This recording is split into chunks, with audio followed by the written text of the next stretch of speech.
I'm literally going to push the fabric of the edge of my being. Yeah. And I'm changing something.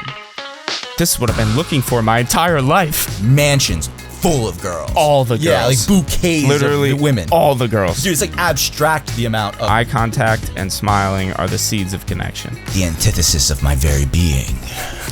The Book of the Sith. I got seduced into thinking that was the way. Also, you get to be Bond. It's like a James Bond seduction. Yeah, I had a great time in college. And you went to town on your daily quests. It was like an applied science. That's such a good statistic. It's a made-up statistic, by the way. Hey, live up to being the deity I need you to be. Just because you think something doesn't mean that's what you should say. Yes. Wow, that was fucking great.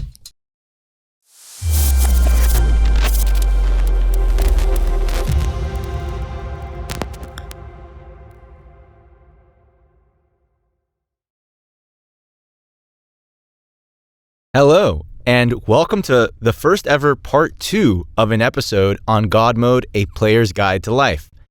This is the continuation of my episode with my dear friend Dylan Levitt. As usual, for clips of today's podcast, be sure to subscribe to my YouTube channel, NoahTalon44, and also follow Noah.Talon on Instagram. Without further ado, part 2 of GodMode with Dylan Levitt.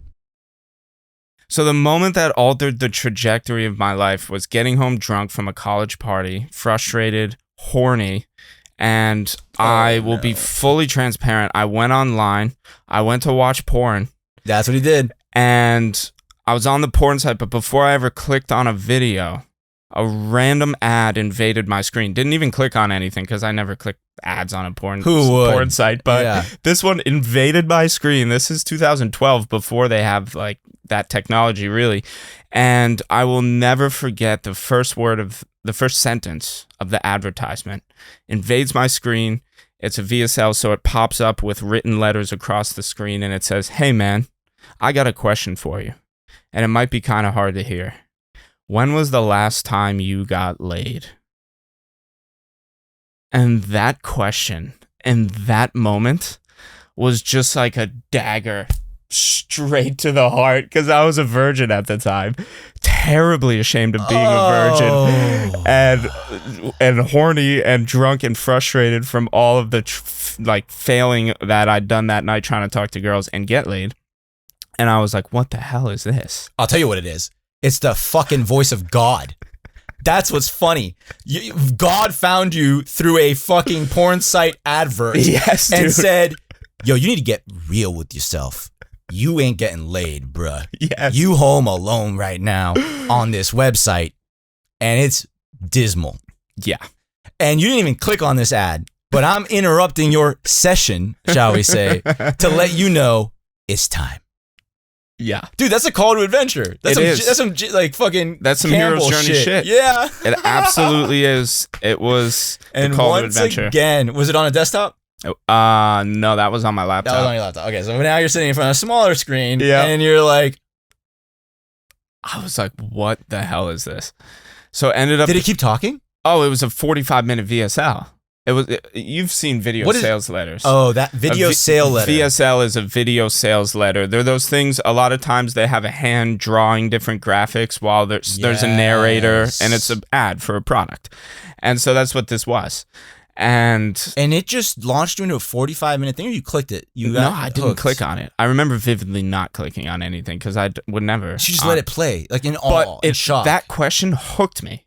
Because it was, when was the last time you got laid? Like, it put me... Dude, they put you in the biological... they grabbed your caveman and said, your eyes are here and you're not moving them. Whoever wrote the copy for that video sales letter is an incredible copywriter if you're listening to this. Well done. You hooked me fucking hook, line, and sinker from the first sentence. First question. God. When was the last time you got laid? You still remember it. And it went into... describing all of these covert ways that you could turn women on and create attraction. Sneaky. And all these subtle signals you could look for in the female expressions that were signs of attraction. And I was like, what the hell is this? And honestly, in my head, I was like, this is what I've been looking for my entire life. I was like, where I've needed this. And so I was hooked. I was listening. I was watching intently, and it got to the end, and it was a $67 product. The name of the product was Stealth Seduction. Properly priced. And also, you get to be Bond. It's like a James Bond seduction. Yeah. Stealth seduction. Stealth seduction. And $67 was a lot of money for me as a broke college student, but right. It also had a money back guarantee. And I was like, you know what? I was drunk. I was suggestible. I was like, this sounds, honestly, had I not been drunk, I don't think I would have trusted it enough to actually buy it. Damn. Like, and I've thought about that looking back on it. Had I not been drunk, I probably, my egoic rational mind probably would have been like, this is bullshit. Like, this is just a scam. Like, don't buy this. And that would have changed the trajectory. But I bought the product, and it honestly, that one product didn't change everything, obviously. But what it did do is it opened my eyes up to the whole world of personal development and personal growth, because the guy who made that product was a guy named Richard LaRuina, the gambler, as he was known in the pickup artist community. And it was actually a lot of good content, not just on techniques, but also on how to craft yourself into the man you want to become, and how to consciously hone different aspects of your personality, your identity. And I'd never seen any personal development, anything at this point. And so after that, started finding other coaches like Tony Robbins and Jim Rohn. And I started buying as many personal development products as I could afford, going through all of these video programs. How old are you? You're 18 though. I'm 18. Damn, you got early. And I'm hooked into this. And then meanwhile, I'm studying communication studies and psychology in my university classes. Wow, okay. And we get to write our papers about anything we want in college. So what do I pick? The science of attraction. I wrote all of my comm and psych papers in college about the science of attraction, the evolutionary mating psychology. Like, those were the two main areas that I wrote over 100 pages worth of papers on. Amazing. In college. And I was like, I had a great time in college. I was like, I could study and study exactly what I want. And then so I would do the academic research, and then I would go home and I'd go through these video programs, and it was like an applied science. Yes! Like, these pickup artists were like the actual ones applying the things all these armchair experts were talking about in the academia field. And I was like, holy crap, like, I'm getting the science and the theory from my university classes, and I'm getting the application from the pickup artists. You can't get a better education. That's a fucking education right And there. It ended up being a very comprehensive education in human behavior. Wow. Why we do what we do. The study of why we're attracted to what we're attracted to. Yep. You know, the differences between mating choice and all of mate choice and male versus female, the evolutionary psychology underpinning like mating strategies between men and women, all of that. I got a bit of a shallow question, but just for the sake of like, let's like, set some benchmarks on the story here, and we can dive deep in a second. Yeah. How long did it take between the time you got the material and the time you were able to finally, get a girlfriend? Pretty much, yeah. And I don't mean that in a shot, Yeah, no, it's a good question. Achieve that depth of connection that you were looking for. So, and I might be romanticizing it. If you did just want to get laid, then you can be honest. Honestly, I never really did want to. I wanted a girlfriend. Yeah, I get that. But I also wanted to get laid too. But it wasn't just I wanted a one night stand. I wanted a girlfriend. Yeah. So that first product I bought second semester of my freshman year in college. Shit, amazing. First semester of my sophomore year in college, I bought another program called the Girlfriend Activation System.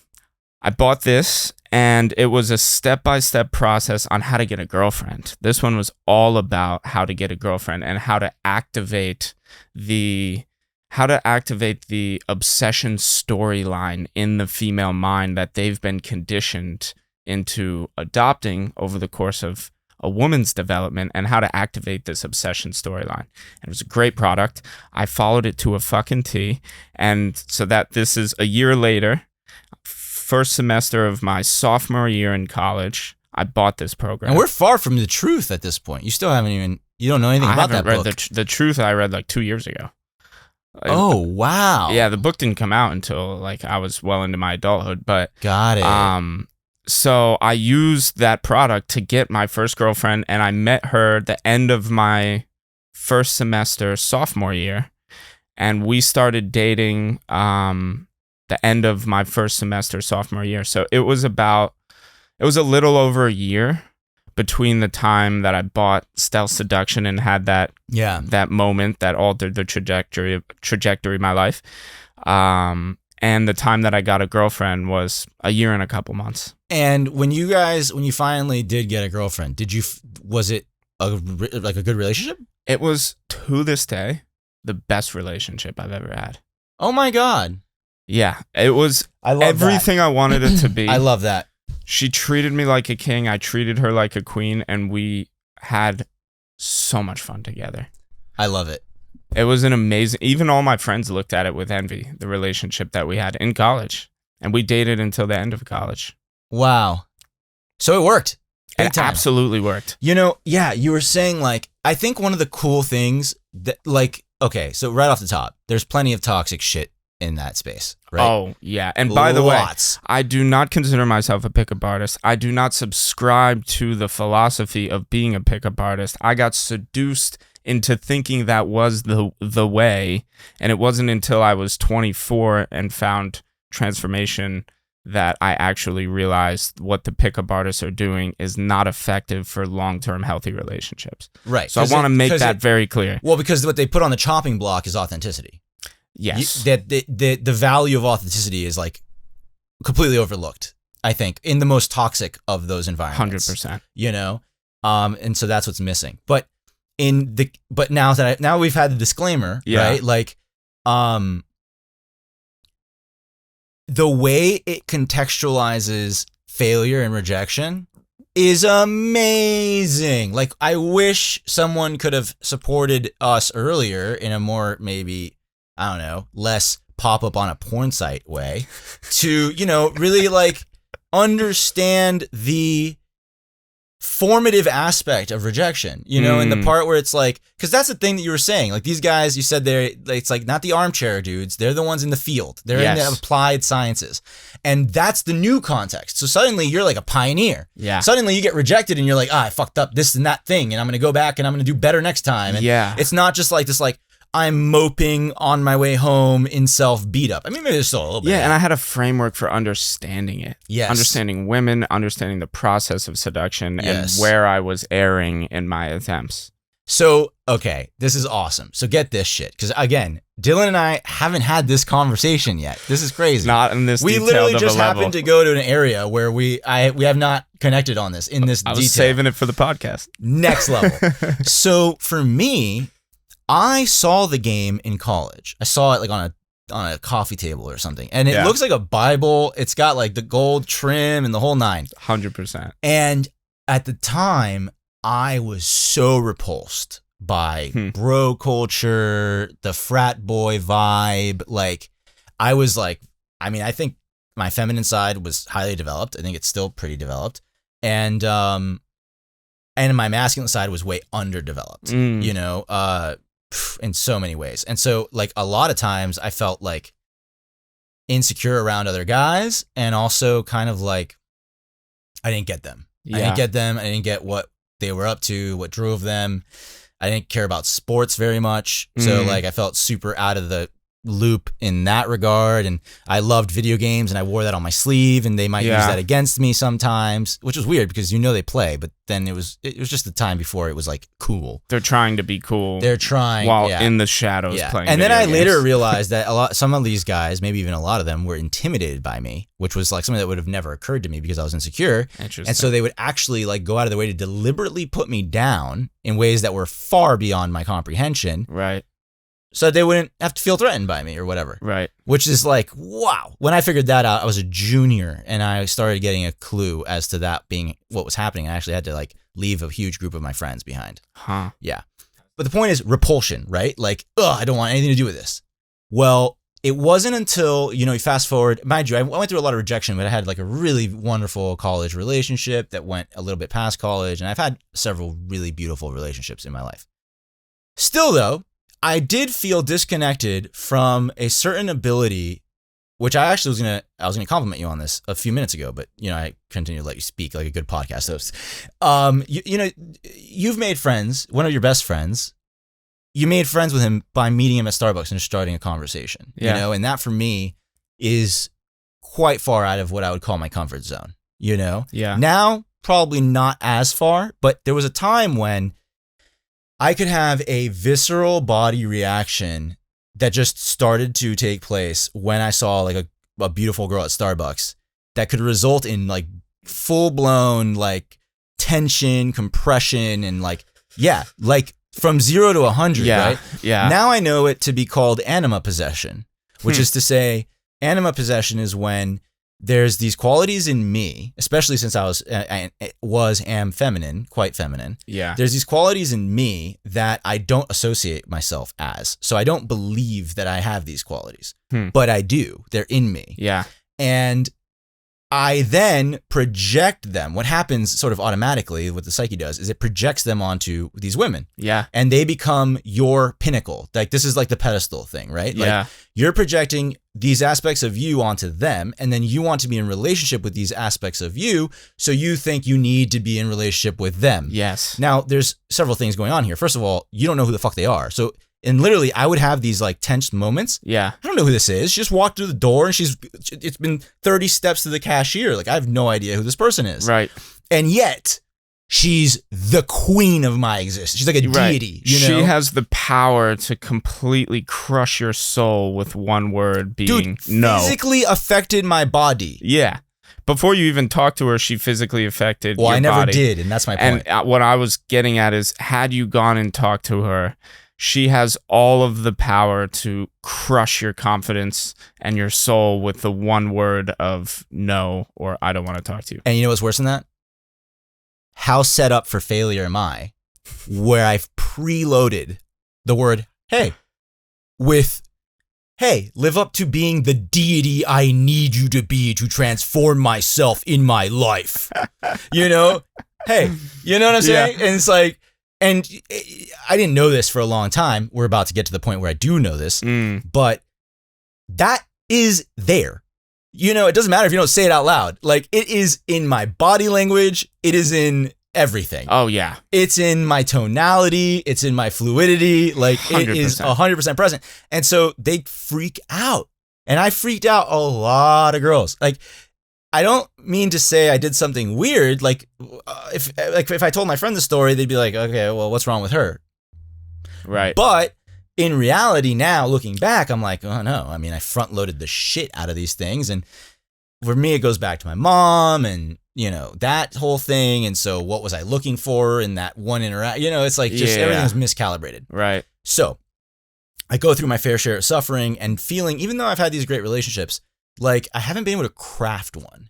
Like every time I went out to craft one, something would sort of fall into my lap. And then I would be like, I always find the good and I can fall in love with people, And so I would literally fall in love. And then I'm not in a position of crafting. Yeah. I also felt really uncomfortable rejecting and like moving on to the next person. So I would always just sort of dive deep with whoever was kind of in front of me. Interesting. Anyway, it worked out. Beautiful relationships.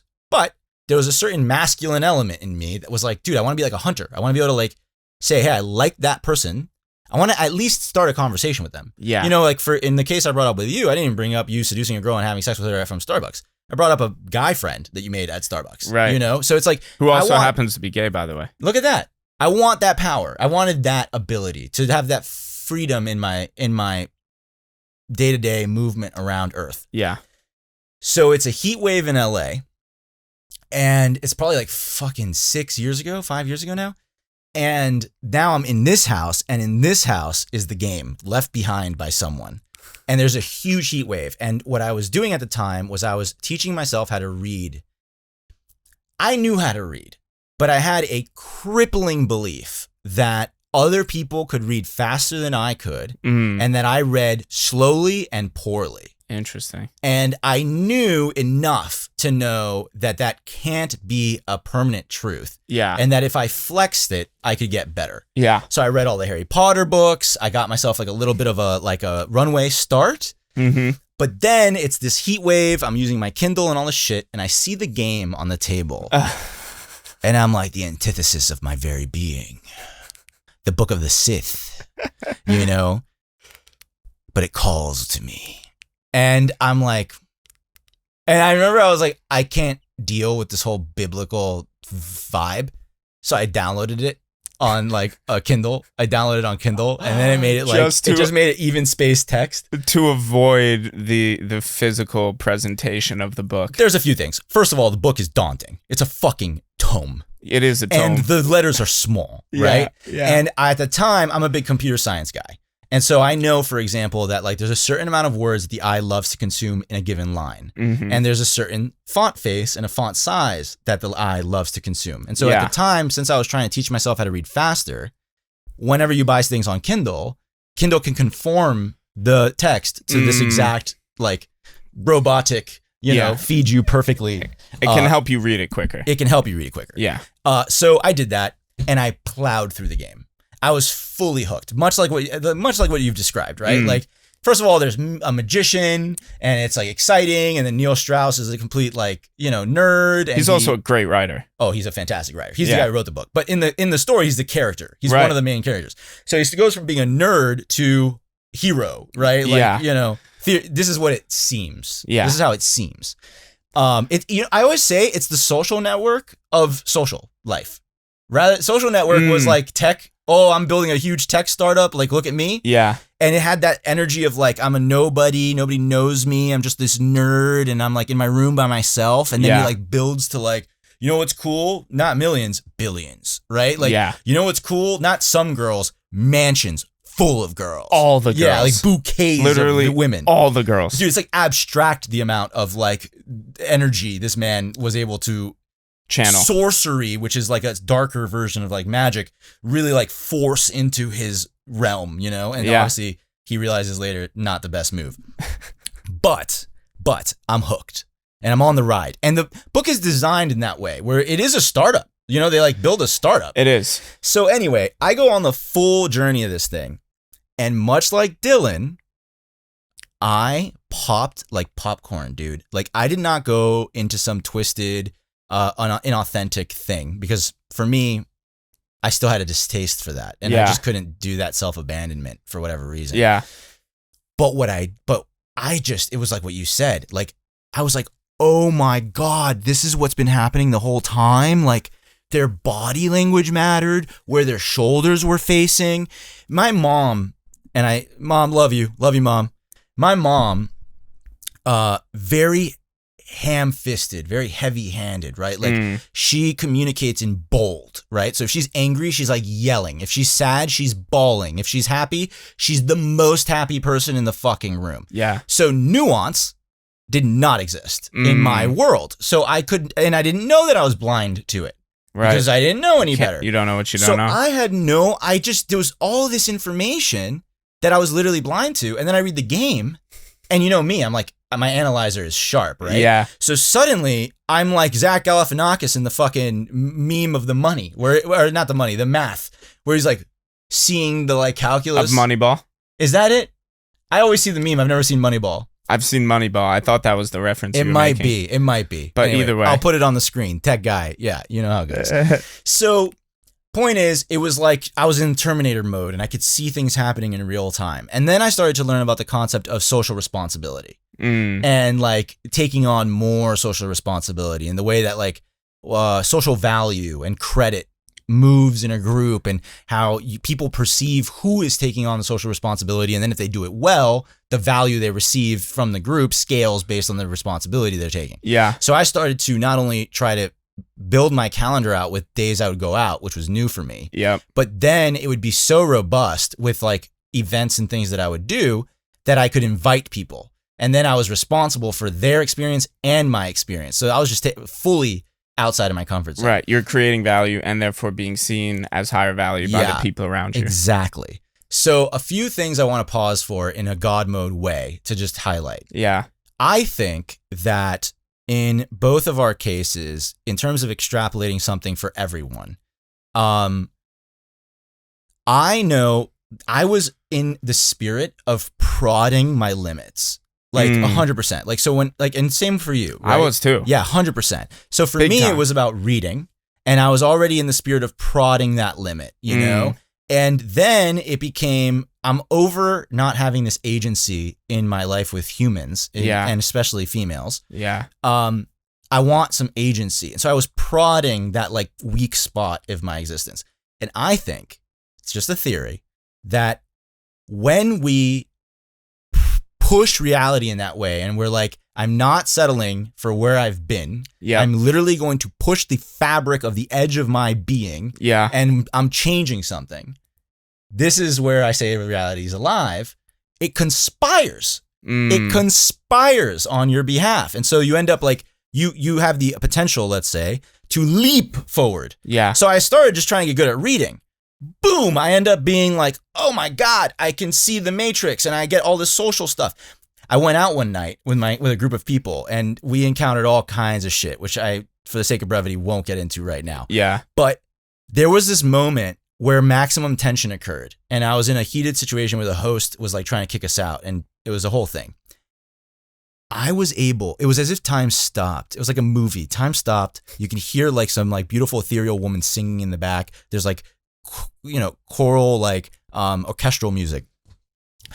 And I'm just watching this bully guy like yelling at me in his own home, right? And I can feel my friends behind me like feeling awkward, feeling like they should leave, like this was a mistake, et cetera, et cetera. And I can tell I'm like the fulcrum point on which this entire thing is like unfolding.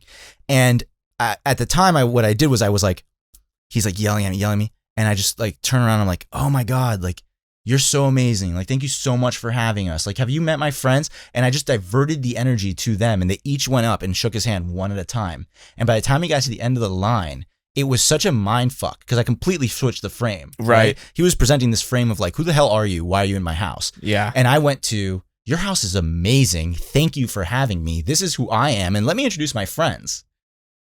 By the end of it, he was so sort of like turned around that he was like, it's really nice to meet you guys. Yeah, well, enjoy yourselves. Like, go find like a drink and get something. He didn't know what to do. He didn't know what to do. And so, but there was this moment for me where I had never felt this way. It felt like being an athlete. And it felt like that razor's edge when I was just like, I was on the precipice of failure, but I was also aware of what I needed to do to navigate it. And it took me out of my head for the first time ever. It was like presence on an unbelievable scale. That's like so huge. You know, like it's the Mr. Miyagi, like you can see the fucking flutter of the fly's wings and you can catch the fly in the chopsticks. Yeah. Once I had a taste of that presence, of that sort of like game time flow state. Yeah. I was hooked. Oh, I bet. I was like, I love this. And then I would tell people that it was like I was like, it was, and I don't want to use this lightly, so I use this with a great deal of respect. Right. But my blindness was so intense before I read the game that it was almost as if I was in a neurodivergent category. I was literally considering that maybe I was neurodivergent. Interesting. And then I read this stuff and it was like, bzz, bzz, bzz, bzz, bzz, bzz, like all of these like circuits started firing. It was a download. Yeah. And I'll leave it at this. I ultimately was upset at some point. You know, I'd been doing this for like 8 weeks. Yeah. And I wasn't going to go out for Thanksgiving. I think this was like 2018. Okay. And I decided, you know what? Fuck it. For social reasons, I'm going out. And I went out and I was supporting a buddy of mine at a Thanksgiving Friendsgiving party with his own depression moment. And I thought, I mean, my friend was a great actor and I wanted to support him. And that's when somebody walked up to me and told me about MITT. And that's when my activation of these circuits that were like looking for body language, tonality, they understood the beginnings of NLP, like all this stuff. Yeah. I already had that online. And then this person tells me like, oh, you should go to this program. That's why when I went to the program, what at the time was like 8 years of backloaded therapy, plus this ability to understand mechanics of like social movement and interaction. Social mechanics, yeah. Like I said at the beginning of this podcast, I lit up like a gasoline tank. Boom. It was just like, boom. Everything made sense. And you saw it. He was there. Noah was never the same. No. And I swung for the fences. 100%. I swung for it was day 3 when I did that special little moment of, yes. I think that was day 4, yeah. Where I bared it all. Oh, that was day 3. I think it was day 3. It was day 3. Yeah. And you came alive. Your spirit came alive. I know. And it was that razor's edge again. Yeah, I think that was a really good point that you made about prodding your edges. And that was one of the things that I learned as an 18-year-old in college. There was this whole concept in one of the programs I bought. I don't even remember which one, but one of them had this concept of pushing your edges. Constantly pushing your edges, and it talked about pushing your edges with fitness, doing that extra rep, that extra set, whatever it is. Staying at the gym an extra 10 minutes or whatever it is. It talked about pushing your social edges, like staying in a social interaction longer than you necessarily feel comfortable. It talked about pushing your edges when it came to women, approaching women, actually walking up to women and starting conversations, as well as what you were willing to say to women, because a lot of these techniques were like very fucking bold techniques, especially for somebody who had who had a ton of insecurity around my sexuality and around expressing sexual desire, to say some of these things that they were, advising was like, literally felt like outing yourself, dangling myself off of a cliff. Really, it was as if I was like, by saying it, like I was dangling off a cliff, and her response had the ability to like stomp on my hands and you're gone, and I would fall off the edge, or reach a hand down and drag me up off the cliff. And I started doing that. I mean, I wasn't like a madman approaching women at the college parties, because I was socially savvy enough to know that if I was using some of this stuff and it didn't work and backfired, that could be bad. I could be known for like the creepy dude who like is always approaching women. So like I wasn't like a maniac on a mission in that way. Right. But what did happen, where I really credit the most of my growth in college, is junior year, when I studied abroad in Melbourne, Australia. Next level. Love Australia. And I was with my girlfriend. This was after I met Anna, my first girlfriend. And because I told you, beginning of sophomore year, and sophomore year was when we got together, and I went abroad, and we made an agreement that while I was abroad, she didn't care if I talked to other girls. She didn't care if I hooked up with other girls. Our agreement was, she said, I don't care what you do as long as you don't have sex with anyone else. Oh, okay. Cool. Anything leading up to sex is fine. Interesting. And I couldn't believe it, bro. I was like, this woman is amazing. Like, it only made me love her more. And because even after I got a girlfriend and Anna and I were together, I was still consuming the content. I said maniacally, not maniacally, obsessively consuming it, even while I was with her. And so then I'm in Melbourne, and I have a girlfriend. Yeah. And I also have a fuck ton of content and things to apply, techniques and things to apply, and nobody knows me. And you'll be leaving soon. I'm leaving in 6 months, so there's really not a big downside. Damn. And I was a maniac on a mission in Australia. I love it. That's Australians so funny. love American accents the way we love Australian accents. Australians think American accents are equally as cool as Americans think Australian accents are. So like I had the immediate in where people just thought I was cool and interesting just by the way I talked. And I might need to get the fuck out of America at some point. That sounds amazing. Yeah, bro. I was surprised. What? And so it kind of makes sense. I've never considered that ever. Yeah, they think we're as exotic as we think they are. I love that. Which was amazing. You just gave me a great gift. You're welcome. Yeah, for real. That's amazing. Which, by the way, your gift is right on the table there. So we may have to end the podcast with the gift. Me giving you the gift. Oh shit! Pressure's on. Yeah, but okay. That's fun. So in Australia, I started like on the weekends. I would go to this big market that they had, and I would make it a point to approach at least 10 women while I was there. So I want to pause. I gotta pause. This is God mode. This is it. This is what I'm talking about. Yeah. Like, my God. Talk about World of Warcraft in reality, bro. You got to this fucking place. You took a flight path. landed on the other continent, Kalimdor, or Eastern Kingdom. Yeah, you started in Eastern Kingdom. So you landed in Kalimdor, and you said, hey, ain't nobody in Kalimdor going to know me for long. I'm going to be back in Eastern Kingdoms before you can say boo. Yes, sir. And you went to town on your daily quests. Yes, I did. Damn right you did, man. Damn right. Yes, I did. Wow. And you got XP. I got a lot of XP. I got a lot of levels. And I had a routine where I would go to a nearby park and I would exercise while I was listening to this podcast called Dating Skills Review. And they just interviewed anyone who sold a dating and relationship product. Okay. It was all dating coaches on this podcast. And so I would exercise while downloading this information about different ways to connect with women. Reminder that Dylan is a dating coach and a relationship coach. Dating and relationship coach. But I had no plans to be a coach at this point. No, this was all for my own personal sake. So, but the combination, I'll say this as a little nugget of value, GodMode value. Sweet. The combination of doing physical exercise and ingesting information into your ears through audio at the same time. Like if you want to get better at a skill, or if you want to learn some kind of information that you want to apply in your life, listen to that while doing exercise.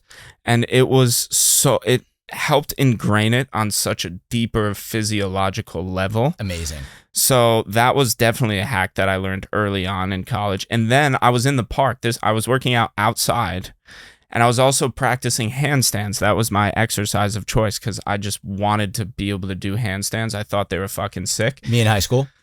So that's funny. So I taught myself how to do handstands for 30 minutes a day. I would go out, practice handstands while listening to a podcast, and then afterwards I would talk to at least one woman on my walk home. Amazing. Before I got home, not every single day I talked to one woman, but my goal for the day, most days I did, and my goal for the day was speak to at least one woman and start a conversation before you get back to your dorm. I say amazing, not like, I just want to clarify that for me, that's so out of my comfort zone, that it really does amaze me. I sit there and I go, whoa, you did it. You really did that. Yeah. I guess I did something similar in the field, and I was field testing like a little maniac too in the period between I read it and between MITT. Yeah. MITT was, by the way, the kerosene explosion that happened was, authenticity. Yes. And also, this is happening all the time. Yeah. With every individual, with my family, with my siblings, with the women that I'm interested in, with the job opportunity, client opportunity, roommate, landlady. It's 24/7, and it's all pinned, and you'll have the most leverage and the most light if you're authentic. Yeah. Boom. Those are the ingredients of the explosion. Yeah. 100%. And then learning to be secure in your authenticity, because then you're like, I don't know. You really want me to bring that out? That took a little while for me. That took a little while too. Yeah, exactly. Yeah. So, okay. So you'd go, and by the time you're done at the park, you'd be, what kind of conversation do you start with a random woman on the street? Without, I know you're good at this, so you don't even come off as like creepy or anything. Yeah, the easiest way to start a conversation, and it's so overlooked, but like for any guys or girls out there that want to practice connecting with people, the easiest way to start a conversation. I love that, by the way. Practice connecting with people.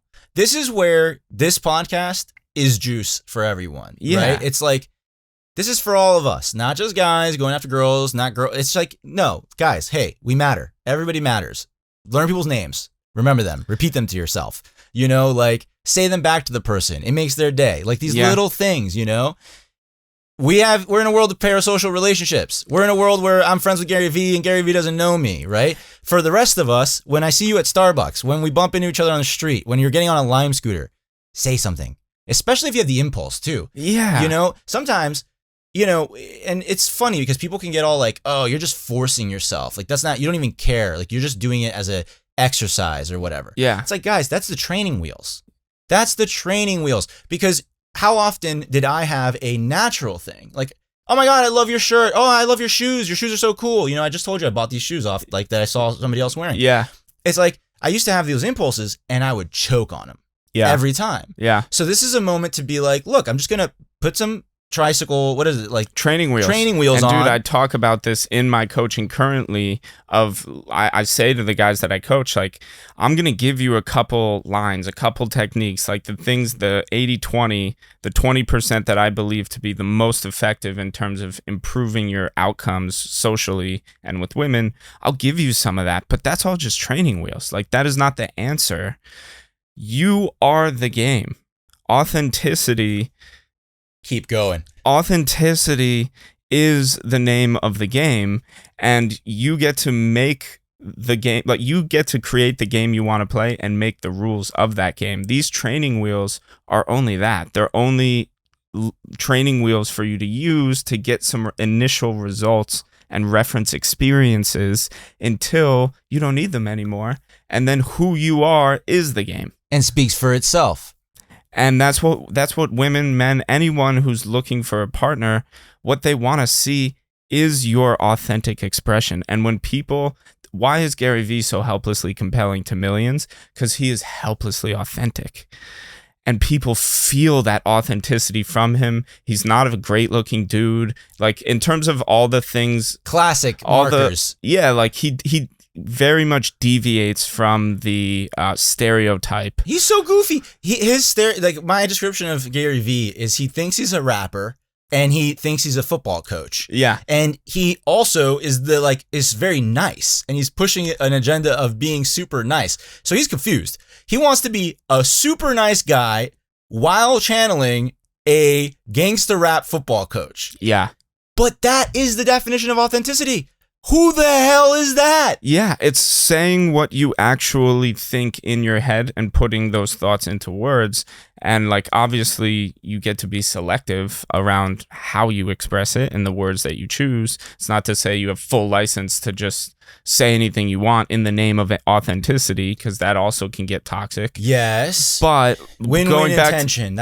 We talked about that before in the podcast. You know, you want to carry around that win-win intention, not say things at other people's expense and shit like that.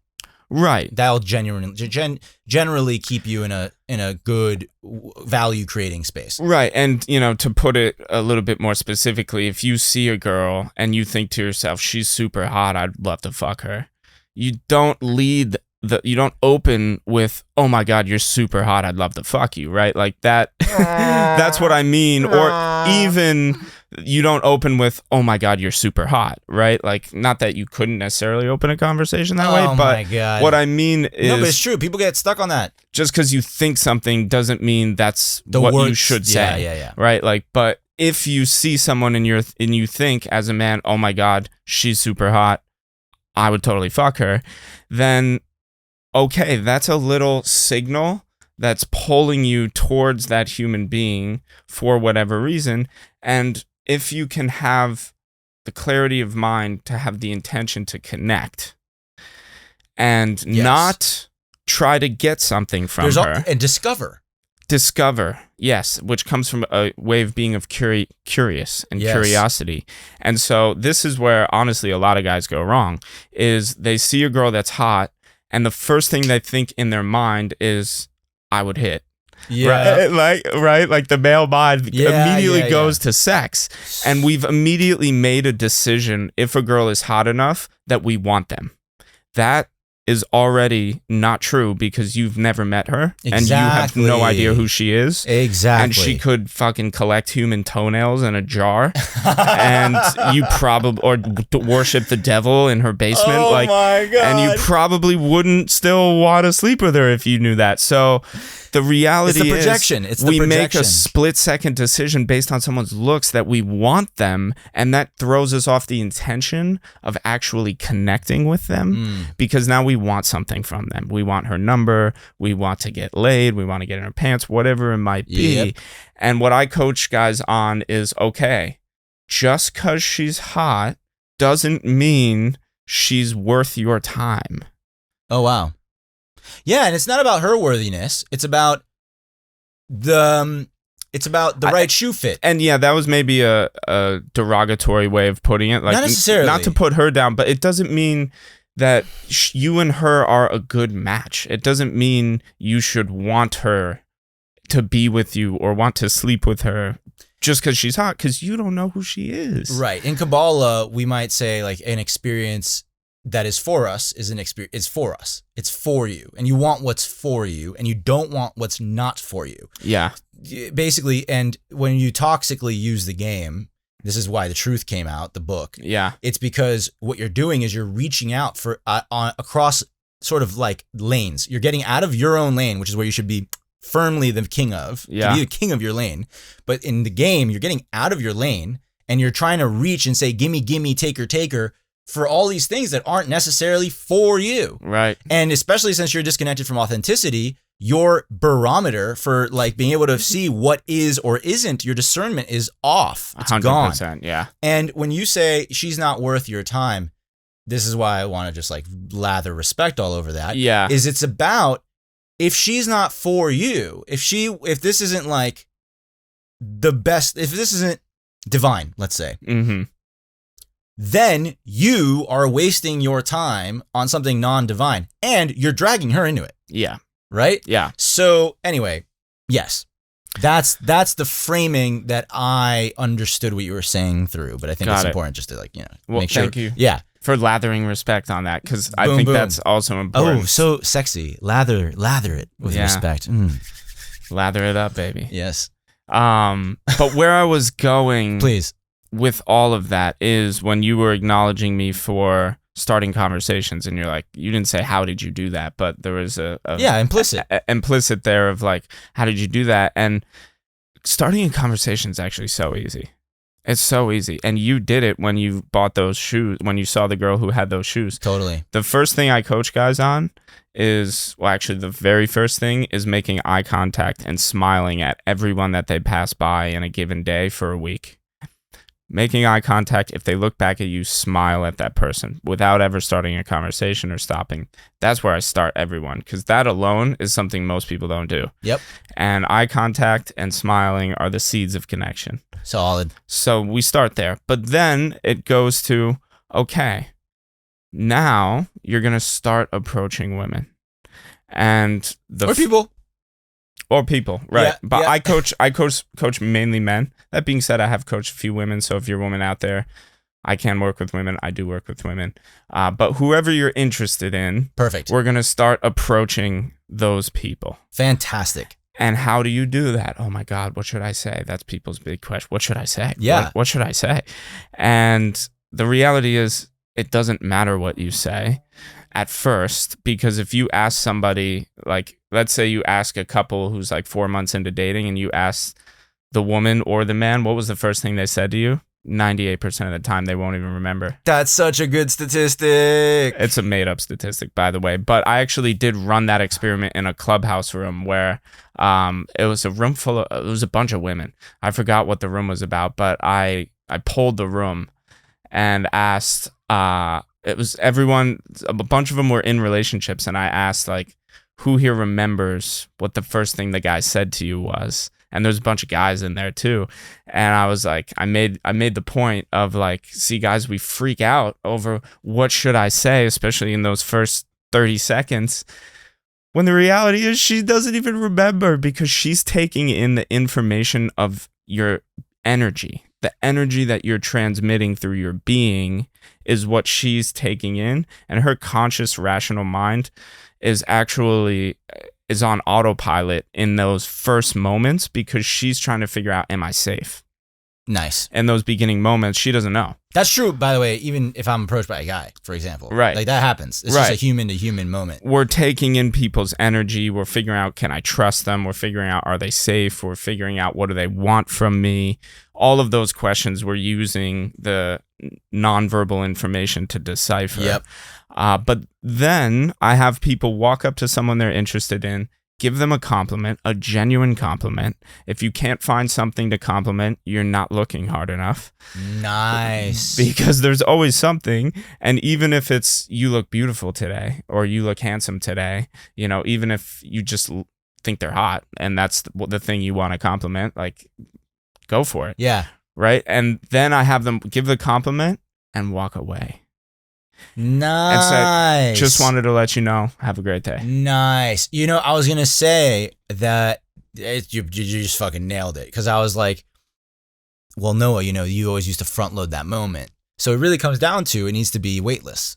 A weightless moment. Right. And that's practicing not wanting something. At the same time, it's practicing not wanting anything. Like, I don't need anything from you. Right. Because a lot of guys that come to me for coaching, and just guys in general, people in general, there's a needy element that it's lack. Give off. That's the problem. It's a lack-driven thing. Yeah. It can be. But when we talk about that neediness and that like heavy-handedness, it's coming from connection to lack. 100%. Yeah. 100%. But that's how to get over the neediness is the point that I'm getting at, is like, if you practice giving a compliment and walking away, you're practicing creating connection without needing anything in return. Yeah. And that's what neediness is I need your validation or your attention in order to feel okay. Right. And calm within myself. Right. And if you losing formula. Yeah. And it's like, people who are needy, it's like, what? When they're not getting the attention or the validation from somebody else, they start to feel disturbed internally. Yeah. And then they try to clutch for that attention, validation, grabbing the rock, affection, while the river is rolling. Right. Clinging onto the it. rock. Yeah. And so, like, to me, that's the essence, the energetic essence of what neediness is. This is awesome, like, spiritual practice. I'm not sure which tradition I got this from, but I heard it. And it's basically like going around giving people little blessings, and you can do it in your head even, like where you're like, I mean, I say thank you at Starbucks and stuff, but like you can literally like be in line at Starbucks and go one person at a time and be like, I wish you have a good day. I wish you have a good day. I wish you have a good day. And what you're doing is training yourself, first of all, to experience yourself as a full cup, right? Instead of thinking about lack or all the shit that's in your way or blah, blah, blah, whatever, you're a little broadcast signal of like, boom, light. Boop, light. Yeah. Boop, light. And so that is kind of priming you for this moment of like showing up to that as not in a taker mode, but here's a little gift. You're used to giving people these little gifts, these little blessings throughout the day. Yeah. And you need nothing in return. Yep. Giving the gift of attraction. And that's what I call that exercise of giving a compliment and walking away. I call it giving the gift of attraction. And that's a big part of what my whole coaching is based on, is attraction is a gift. And that's what I use to help guys get over, or anyone, the fear of rejection. Can you expand on that? Yeah, attraction is a gift. Think about when you experience the feeling of somebody else being attracted to you. Right. Even if you are not attracted to them, even if you don't want anything to develop between the two of you, when somebody says genuinely gives you a compliment. Right. Whether it's they like what you're wearing, whether it's, they like how you look, whatever it is that they're complimenting on you, it's an expression of attraction to your being, your style, whatever it might be. Attraction to something about who you are. Right. And when you, for anyone listening, think about when you've been on the receiving end of somebody giving you a compliment or thinking you're attractive. How does it feel? It feels good. It feels good. Uplifting. For me, it feels good. I think for most people, it feels uplifting to the spirit. Most people are stuck in their heads thinking about a million problems they have. So when someone interrupts their day, and you are interrupting, like I call it, like being a welcomed interruption. Oh, nice. To their day. Because you're interrupting whatever they're doing when you're walking up to a stranger, but you're a welcomed interruption. Right. They're in the middle of their head thinking about God knows what. Yeah. And you're coming in giving the gift of attraction. And I literally think about it as your compliment is like this wrapped gift that you're walking up to them and handing to a stranger. And by expressing your attraction to them, they experience an uplifting sensation that truly is a gift. That's so cool. I mean, man, there's so much baked into that. First of all, just the way that you embodied it right now as you were discussing it, it's like, oh, well, that's why it works for fucking Dylan.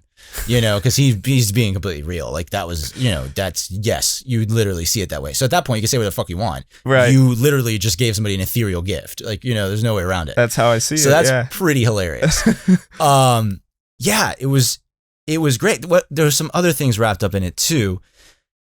Attraction, specifically around attraction. Yeah. I realized way later in the journey that there was this nuanced element happening where I was embarrassed to admit that attraction because it meant implicitly that, first of all, I'm a sexual being and that I have desire. And it took me a long time to realize that implicit communication was too vulnerable for me, too intimate, which is not good because you're trapped. You can't tell people that you think they're cool or desire them. I was in the same boat. You were in the same boat too. That's why I always got friend zoned. Yeah. It was too vulnerable for me to admit that I was actually attracted to someone or had desire, because I felt like if they said no, my entire identity was thrown into question. Right. Yeah. Wow. JBP, who I don't necessarily condone lately, but I think he had a lot of contributions and has, live on the internet right now. Yeah. Jordan has this thing where he says, like, about being in relationship with beauty. And how being in relationship with beauty, whatever that is to you, is a relationship with divinity. Yeah. And that beauty can be very confrontational, because internally, when you're in relationship to what you are oriented to believe is beauty, then it kind of highlights all the parts where you're not behaving at that level or embodying that beauty. And that's kind of what we're getting to here, which is like, when you say to someone or whatever, like, hey, I believe in this preference. You're my preference. You're my desire. I'm attracted. Then there might, like, even with your, I got it, guy friends. Yeah. Oh my God, this girl. Oh, I'm so excited. She's so hot. Oh yeah, let me see.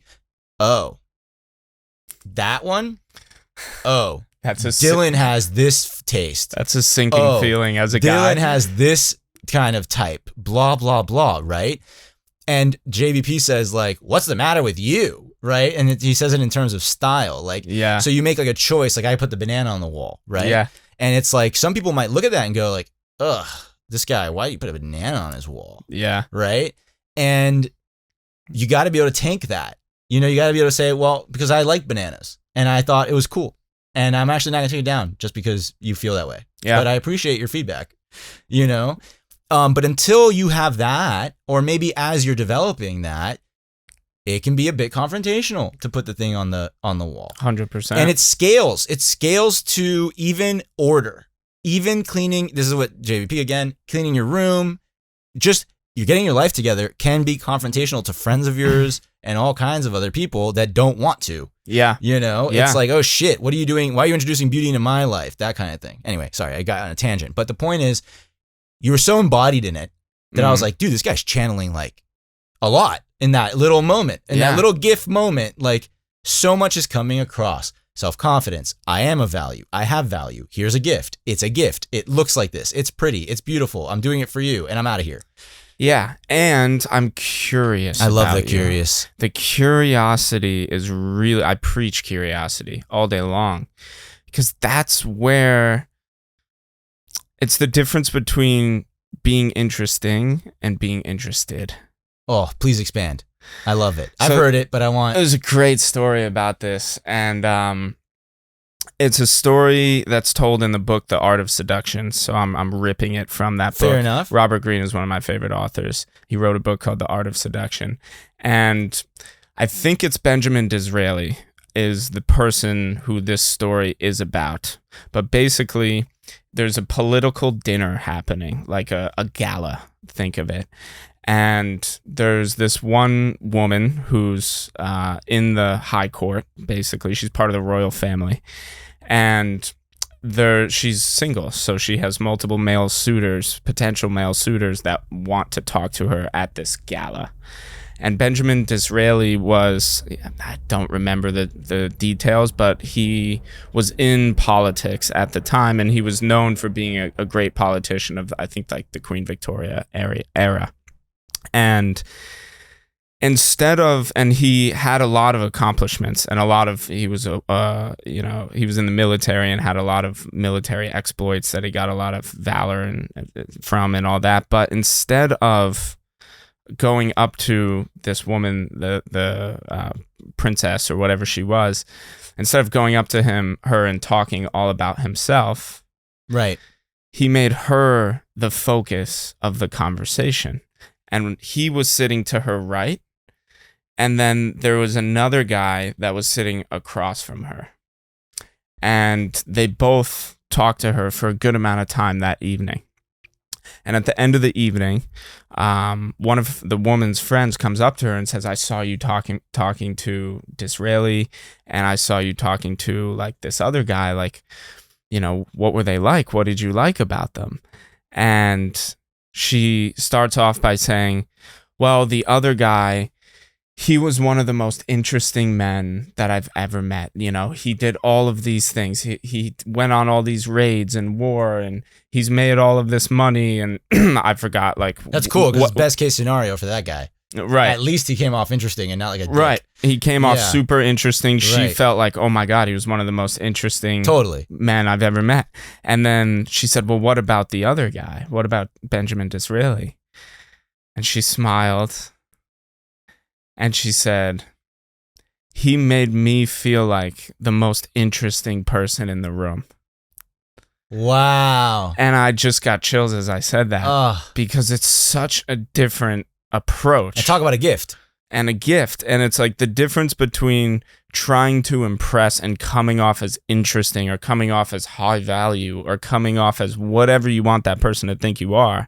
The difference between that and having your intention be to get to know her and make her feel like the most interesting person in the room, or at the very least, the only person who your attention is focused on. Yeah. That, even if it's for the moment, even if it's just about presence. Right. That is the gift. And if you can, if a woman or a man walks away from a conversation feeling like they were the most interesting person, by the way that you extracted information from them, and not extract in a manipulative way, but just by the way you engage with them, it's game over. Invited them to shine their light. Yeah. And gave them a space to receive it, you know? Yeah, and uncovered their repressed gifts. Wow. Yes, that's like max value, but also just listen to their known gifts. That's another version. True. You know? True. But uncovered their repressed gifts is like, now you're wizard territory. You're like doing some real, you're like, you went after it in that conversation. 100%. But yeah, that's the difference between being interested and being interesting. As we're getting to the end of the podcast, I want to say, like, how cool to finally, in the most overt way, be talking about World of Warcraft, gaming, you know, field testing, not just being an armchair guy, but out there like trying things out, poking the fabric of reality. Yeah. For me, one of the craziest things, I got an Oculus Rift headset like 2.5 years ago. Did I tell you about this? I don't think you did. And I put it on, and I was in VR. I had to try all the apps, you know, like I just kept going. So I did like 11 hours on the first day, and I think I did like 8 hours on the second day. And by the third day, I had super VR sickness. It was bad. Like I took the headset. VR sickness, you're not sick in it. You're sick when you're out. Yeah, So, I've had it once. Rough. So anyway, I went way too hard. Way too hard. Yeah. I didn't stop. I took a day off or whatever to reset from the sickness, and I went back in, and then the last game I discovered on it was a multiplayer game. I think it's called Echo VR, and you could like fly around a space station and like shoot people and stuff. Yeah. And you're all these little robots. But in this game, it was multiplayer, and you could talk to each other. So it was like live voice comms. And then obviously like the sound was being generated based on your direction and where the other person was, etc. Very immersive. Didn't matter that it was low grade graphics and that you're robots. Very immersive. Wow. So anyway, so I'm like in this environment, pushing off walls and shit, shooting people, grabbing people, and you can actually grab their bodies and you're in zero gravity, right? So you can like move around their bodies and shit. I was so immersed, I took the headset off and I walked out into my living room, and my brain was like, these are avatars. These aren't real people. Yeah. And I, dude, literally, it was so dissociative and unnerving that I put it away and I haven't touched it since. It's literally, the whole console is in a trash bag in the garage, covered in dirt and dust for the last 2 years. They can be extremely disorienting. That said, that is life. A game, a fun, interactive, what's the word? Immersive experience. Yes. They say in Westworld is a relentless fucking experience, right? Like, that's it, you know? And so GodMode is all about fucking turning on that cheat code, going through it like a warm knife through butter. You know what I mean? Like, activate the little gifts. I mean, for me, it's just about the players. It's not supposed to be, it's not like the top of the leaderboard necessarily, but how everyone plays the game. How does anyone play the game? How are you getting through today and tomorrow, et cetera, et cetera? We're all playing some kind of game in life, which is why I love this podcast title of like The Player's Guide to Life. Like, we're all playing a game all day long. And if we're conscious about this is the game I'm playing, then we can attract other people who also play that game. Hell yeah.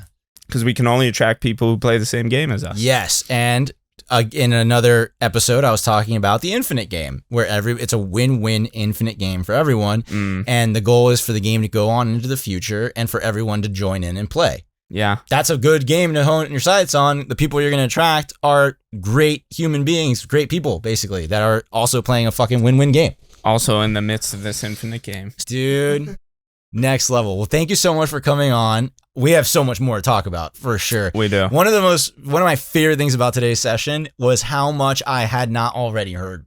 I did not, every time leading up to the podcast, and I've only done 4, but every single time, I'm always like, well, what are we going to talk about? And you and I talked about that a little bit, like, oh, we're going to structure it, this, that, and the other thing. Yeah. And sure shit, boom, an entire rich session where we get our relationship deepened on the podcast. In front of all of you. That's the bomb, dude. That's what we're here for. Well, thank you for having me, brother. 100%. It's been a true honor. Dude, potentially the first and last in this room. A true pleasure. And to everyone listening, I want to leave you with the message of being a walking invitation for connection. Yes. In your daily life, you are passing by strangers that you have the opportunity to connect with. And one of the things that I find so fascinating about our modern world is there's this awkwardness around starting a conversation with a stranger that I wish everyone would seek to overcome and be the exception in overcoming that awkwardness and initiating conversation, being a walking beacon for connection. So basically, to paraphrase, what you're saying is comment, like, subscribe, join Gen Chat, and be a fucking good person in Gen Chat. Don't be a degenerate. 100%. Boom. Podcast over. Complete. Yes. Yes. Wow. That was fucking great.